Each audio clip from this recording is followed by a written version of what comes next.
¿Alguna vez te ha pasado que quieres subir una copia de seguridad al plugin All-in-One WordPress Migration, pero te marca las 512 MB de límite? Esta es una solución muy rápida. Esta ya la implementé, me quedó en 2 GB el almacenamiento, la máxima subida de archivo.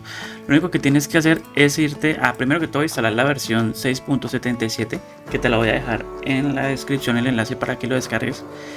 Y lo siguiente es irte acá al cPanel, irte a donde está, voy a ir acá al public HTML, ir acá a WP admin, a WP content, ir a plugins, ir acá a donde está All-in-One WordPress Migration y clic derecho en constants.php editar. Te va a salir este archivo por acá. Lo que vas a hacer es en el buscador, pues presionar control F, colocar max para buscar esta variable que es max file size.